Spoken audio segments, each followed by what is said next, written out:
విక్రయదారుల సంఘం ఆధ్వర్యంలో ఈరోజు తిరుపతి పట్టణంలో ఈ కార్యక్రమాన్ని ఏర్పాటు చేసినందుకు మిత్రుడు శ్రీ శివ గారు, ఆయన సర్దార్ అని కూడా పిలుచుకుంటుంటారు, ఎందుకంటే ఆ విధమైన నాయకత్వాన్ని ఆయన ముందు తీసుకెళ్తుంటారు. కాబట్టి ఈ కార్యక్రమానికి ఇచ్చేసిన ఇంకొక ముఖ్య అతిథి శ్రీ దిలీప్ శంకర గారు, ఏఐటీసీ పెద్దలు శ్రీ రవీంద్రనాథ్ గారు, వేదిక మీద ఆసీనులైన మురళి గారు, సాంబా గారు, రాధాకృష్ణ గారు, చంద్రశేఖర్ గారు మరియు ఇతర నేతలు. మహిళా విషయం పట్ల మనకు ఒక మంచి అవగాహన ఉంటే ఎవరైనా మన నుంచి ప్రశ్నించినప్పుడు వాళ్ళకి సమాధానం ఇవ్వడం సులభం.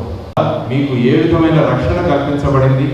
ఎప్పుడైనా ఎవరైనా అధికారులు కానీ వీరు మీ దగ్గరికి వచ్చి మీ మీద జులుం ప్రదర్శించినప్పుడు మనకు చట్టం పట్ల అవగాహన ఉన్నప్పుడు వారికి సక్రమమైన సమాధానాలు కూడా ఇచ్చే అవకాశం మనకు ఉంటుందన్న ఉద్దేశంతో ఈరోజు ఈ కార్యక్రమం ఏర్పాటు చేయడం జరిగింది. ప్రభుత్వం యొక్క ముఖ్య బాధ్యత ఏంటంటే అందరికీ ఉద్యోగాలు కల్పించడం అన్నది చాలా ముఖ్యమైన విషయం. ఈరోజు మీ అందరికీ మీ గ్రామాల్లో ఉద్యోగాలు కల్పించుంటే మీరు మీ గ్రామాలు వదిలి పట్టణాలకు వచ్చే అవకాశం కూడా ఉండేది కదా.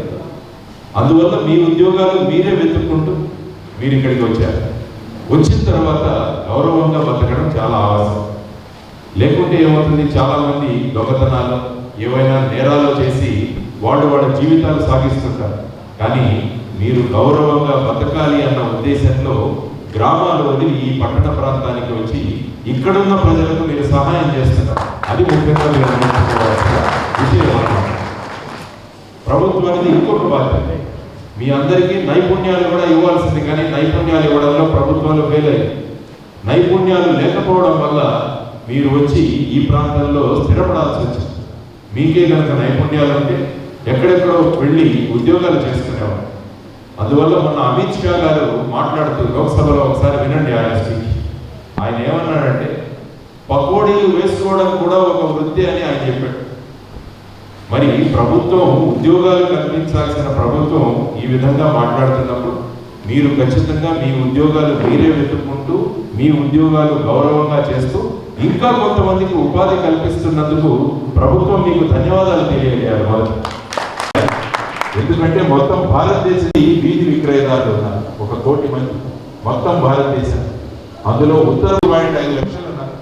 కాబట్టి ఇంతమంది వీధి విక్రయదారులు ఉన్నప్పుడు వాళ్ళ పట్ల మమకారం, వాళ్ళ పట్ల ప్రేమ చాలా ఎక్కువగా ఉంది.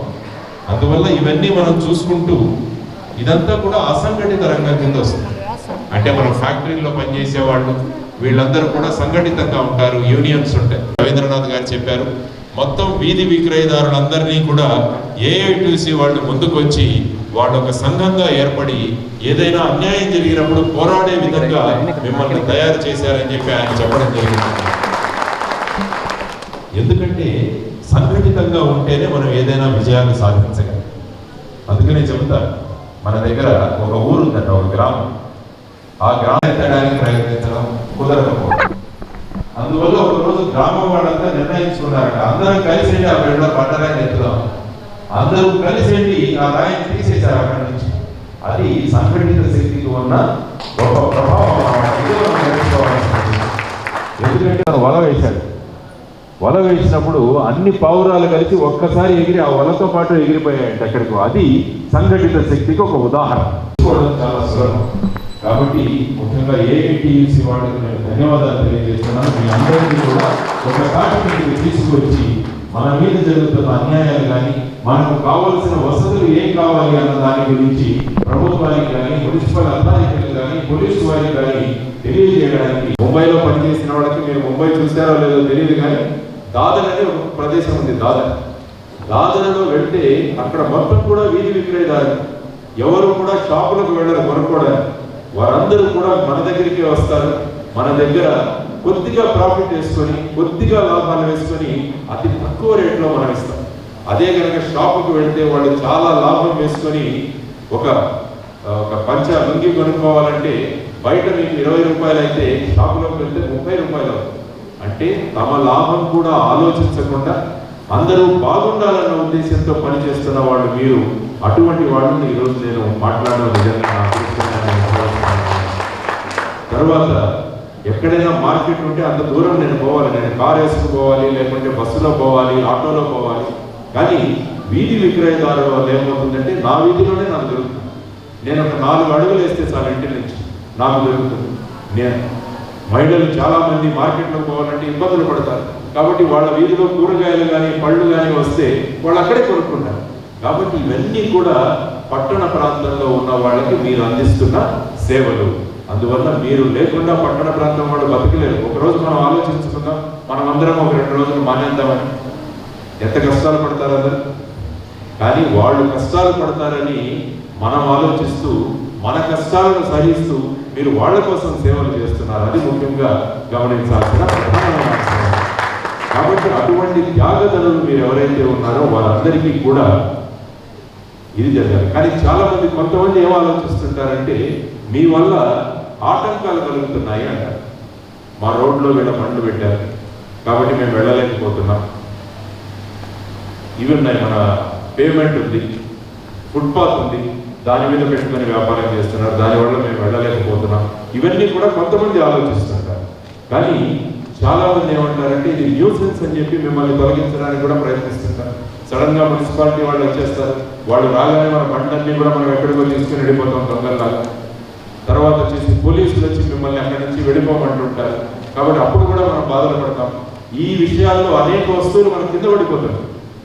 మన కూరగాయలు కానీ పళ్ళు కానీ ఇవన్నీ కూడా కింద పడి మనం ఎంతో నష్టపోతాం. కాబట్టి వీటన్నిటి గురించి ఆలోచించి మనకు సుప్రీంకోర్టు ఏమన్నది, తర్వాత వచ్చేసి ప్రభుత్వం ఏమంటోంది, వీటన్నిటి గురించి కూడా అవగాహన కల్పించడానికి ఈరోజు శివ గారు ఈ కార్యక్రమం ఏర్పాటు చేశారు. వీధి విక్రయదారులు కేవలం మీరు కూడా కాదు, టిబెట్ నుంచి చాలా మంది వస్తారు. ఇప్పుడు మనకి ఎప్పుడైనా శీతాకాలం రాగానే వాళ్ళందరూ తీసుకొచ్చి స్వెటర్లు తీసుకొస్తారు, మఫ్లర్లు తీసుకొస్తారు.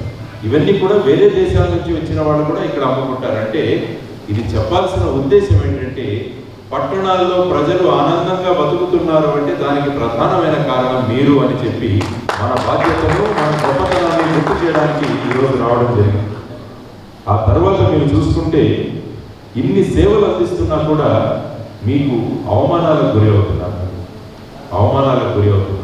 ఎక్కడ కూడా గట్టిగా చెప్పుకోలేకపోతున్నాం మేము గర్వంగా వీధి విక్రయదారులు.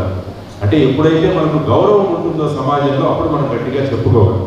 ఆ తర్వాత వేధింపులకు కూడా గురి అవుతున్నారు మీరు, ఆ తర్వాత బెదిరింపులకు కూడా గురి అవుతున్నారు.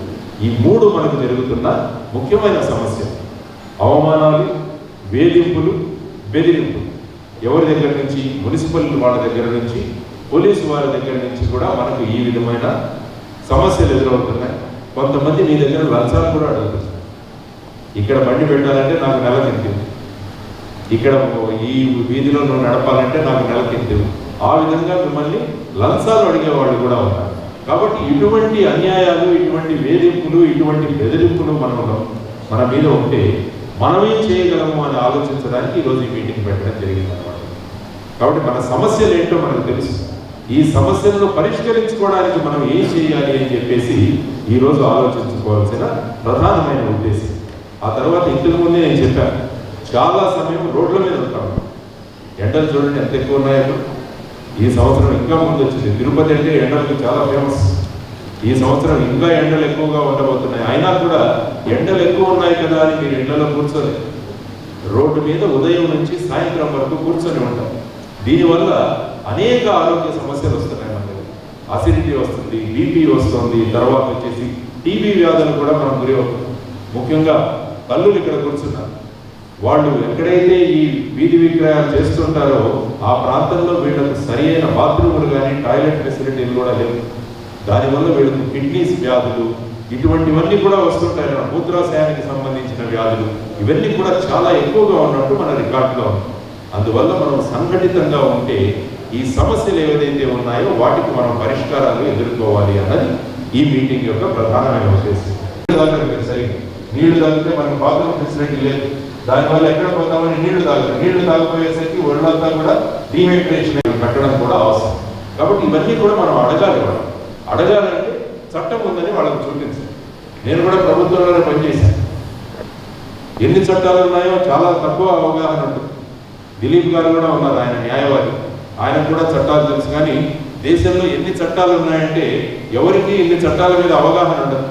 అందువల్ల మనకి ఇక్కడ వచ్చే అధికారులకు కూడా ఒక చట్టం ఉంది, ఆ చట్టంలో ఈ విధంగా చెప్పారు, ఈ విధంగా చట్టంలో ఉన్న విషయాలను మీరు అమలు చేయాలి అని చెప్పేసి వాళ్ళకు చెప్పాల్సిన అవసరం మనకుంది.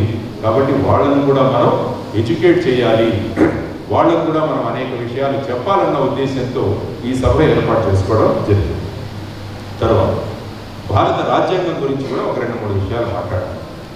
భారత రాజ్యాంగం ఏం చెప్పిందంటే మనం ఏదైనా ఉద్యోగం చేయాలంటే మనం స్వేచ్ఛగా ఉద్యోగం చేసుకోవచ్చు. అంటే నేను ఒక ఉద్యోగం, నేను వీధి విక్రయదారులుగా నేను ఇక్కడ కూర్చోవాలనుకుంటే మీరు చేసుకునే అధికారం మీకు రాజ్యాంగం ఇచ్చింది. అదేవిధంగా ప్రతి ఒక్కరికి కూడా జీవించే అధికారం కూడా రాజ్యాంగం ఇచ్చింది. ఎందుకంటే రాజ్యాంగంలో జీవించే హక్కు మనకుంది, మనకు కావలసిన వ్యాపారం చేసుకునే హక్కు కూడా మనకు. కాబట్టి ఈ 2 హక్కులు నాకు రాజ్యాంగం ఇచ్చినప్పుడు మరి ప్రభుత్వంలో ఉన్నవారు నాకెందుకు సహకరించట్లేదు అన్నది కూడా మనం ఆలోచించాల్సిన అవసరం. ఒక పట్ల డాక్టర్ బాబాసాహెబ్ అంబేద్కర్ గారు రాసిన రాజ్యాంగం ఈ విధంగా చెబుతుంటే ఇక్కడ ఉన్న స్థానిక అధికారులు నన్నెందుకు ఈ విధమైన ఆటంకాలు కల్పిస్తున్నారని మన మనసులో ఒక ప్రశ్న వస్తుంది. ఈ విధంగా మనం చూసుకుంటూ వెళ్ళగలిగితే 1995వ సంవత్సరంలో ప్రపంచంలో ఉన్న వీధి విక్రయదారులందరికీ ఒక మీటింగ్ జరిగింది. ఈ వీధి విక్రయదారులు కేవలం భారతదేశం మాత్రమే అనుకోకండి, ప్రపంచంలో అనేక దేశాల్లో ఉన్నారు మన బంధువులు. వాళ్ళందరి మీటింగ్ 1995లో జరిగింది.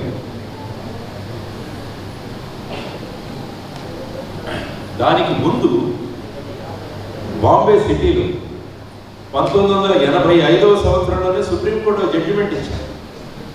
1985వ సంవత్సరంలో ఆ జడ్జిమెంట్ కాపీ కూడా తీసుకొచ్చారు. దీన్ని ఏమంటారంటే Bombay hawkers union versus Bombay municipal corporation. Bombay corporation వాళ్ళు ఏమన్నారంటే ఈ వీధి విక్రయదారులు రోడ్ల మీద కూర్చొని ఈ రోడ్డు మీద అంతా కూడా ఆటంకం కలుగజేస్తున్నారు కాబట్టి వాళ్ళని ఎత్తేయాలి అని చెప్తే అప్పుడు సుప్రీంకోర్టు ఏం చెప్పిందంటే ఆ సమయంలో 1985లో బాంబే నగరంలో 1,50,000 మంది వీధి విక్రయదారులు ఉన్నారు, వాళ్ళలో కనీసం 30,000 మంది మహిళలు ఉన్నారు.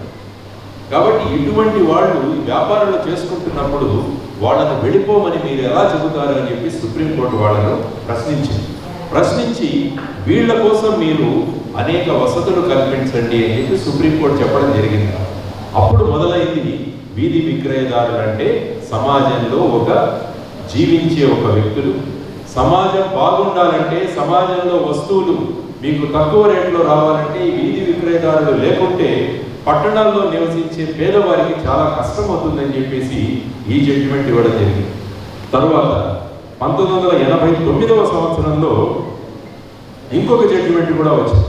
దాన్ని ఏమంటారంటే సోదన్ సింగ్ అంటారు, సోదన్ సింగ్ జడ్జిమెంట్.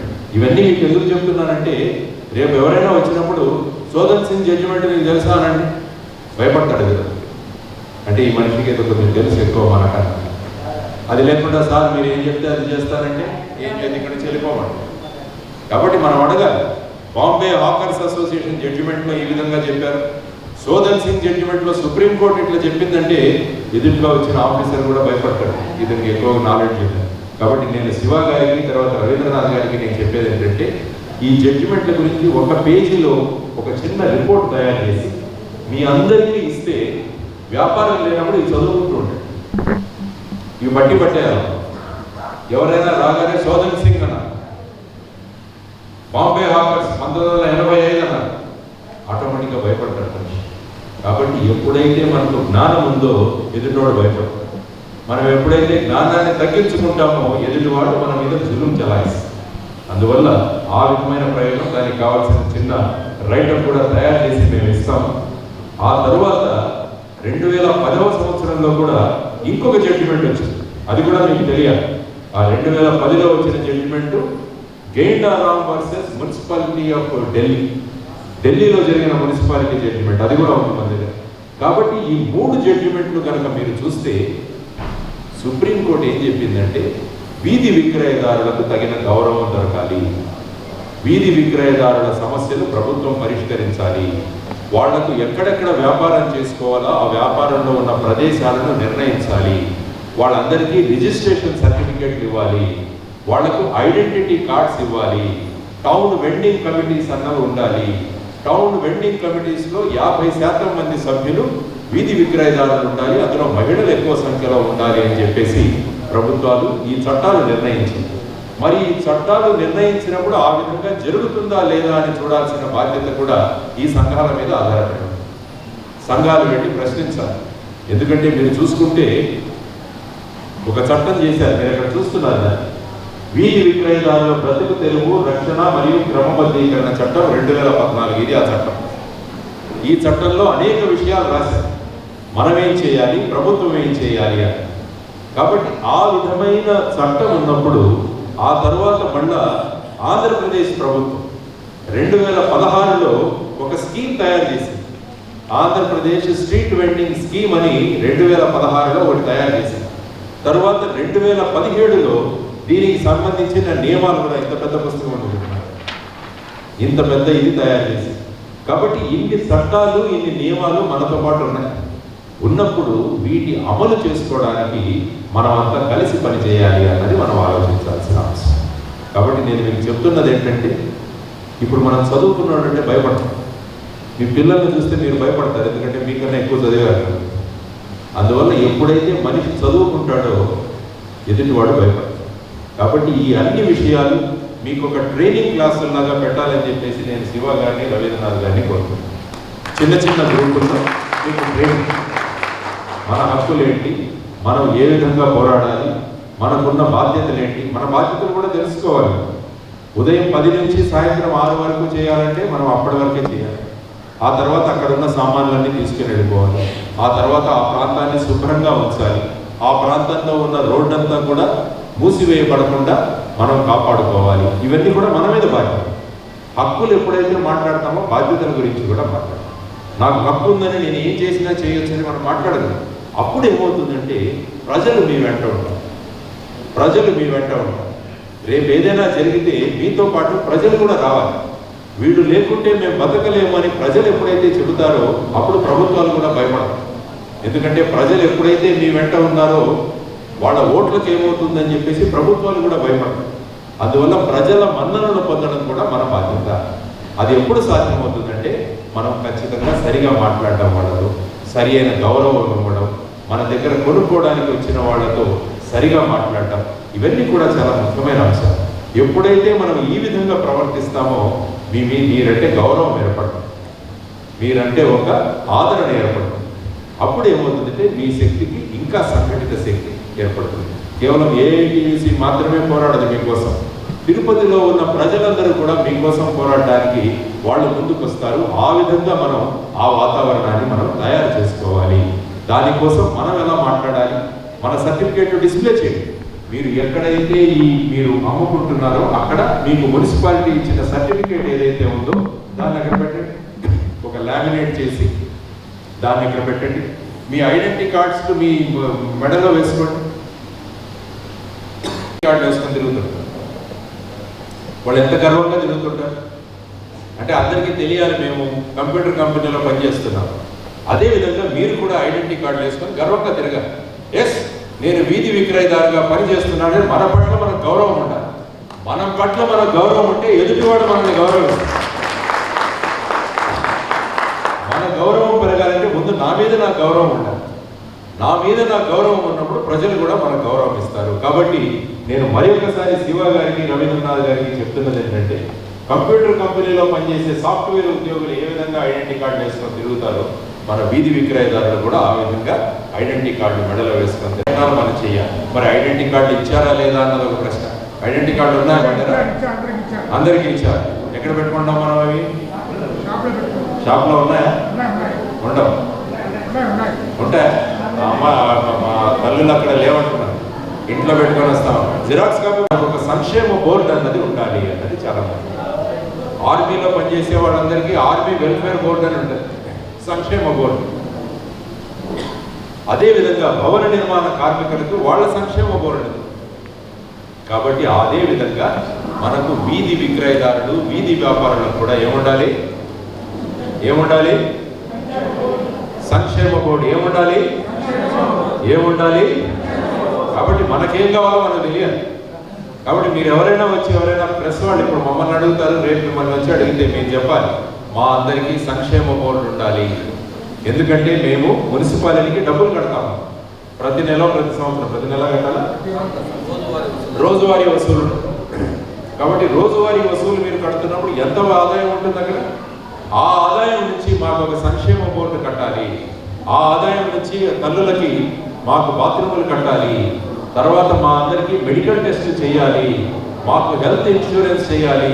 ఇవన్నీ కూడా మనం అడగాల్సిన అవసరం. ఏం కావాలి మనకి? సంక్షేమ బోర్డు కావాలి. సంక్షేమ బోర్డు వాళ్ళు ఏమేం చేయాలి?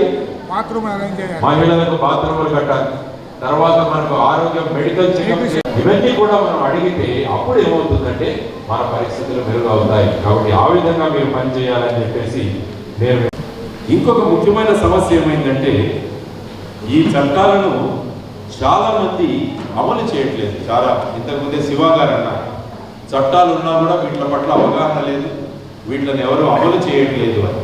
కాబట్టి అమలు చేయించాల్సిన బాధ్యత కూడా మన మీద ఉంది. కాబట్టి నేను శివ గారికి చెప్తున్నది ఇంకోటి ఏంటంటే, మీరు రైట్ టు ఇన్ఫర్మేషన్ యాక్ట్లో సమాచార హక్కు చట్టం కింద మీరు ప్రతి కార్పొరేషన్ నుంచి, ప్రతి మున్సిపాలిటీ నుంచి అడగండి.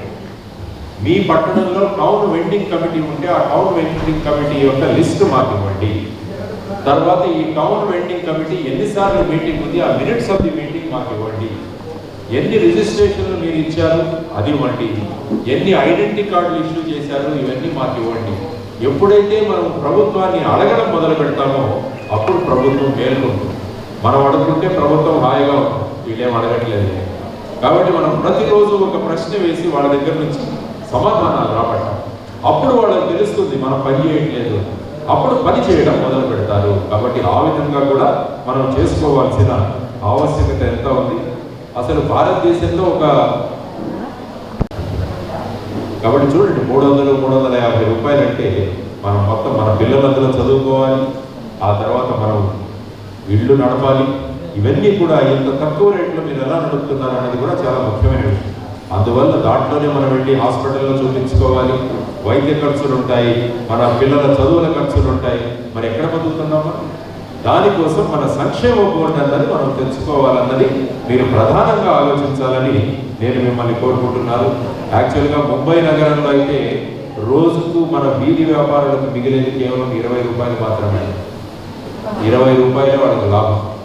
కాబట్టి అటువంటి పరిస్థితుల్లో మనం ఉన్నాం. కాబట్టి మనం అందరం కలిసి పనిచేద్దామని ఈరోజు మనం మాట్లాడుకోవడానికి ఇక్కడ సమావేశమైంది. ఆ తర్వాత అనేక నియమాలు ఉన్నాయి, అనేక చట్టాలు ఉన్నాయి. వీటన్నిటి గురించి కూడా మీకు తెలియజేస్తారు సర్దార్ గారు, రవీంద్రనాథ్ గారు.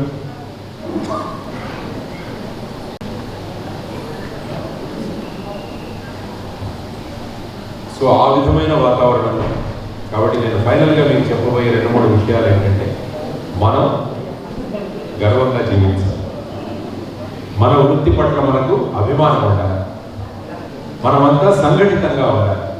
ఆ తర్వాత ఈ చట్టాల్లో ఉన్న విషయాలు అమలయ్యేటట్టు చూడాలి.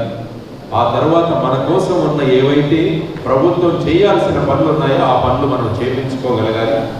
ఈ విధమైన వాతావరణం కావాలంటే మనం అంతా సంఘటితంగా ఉండాలి. తర్వాత ప్రజలు కూడా మనతో పాటు ఉండాలంటే మనం వాళ్ళతో చక్కగా మాట్లాడాలి, వాళ్ళ మన్ననలు పొందాలి.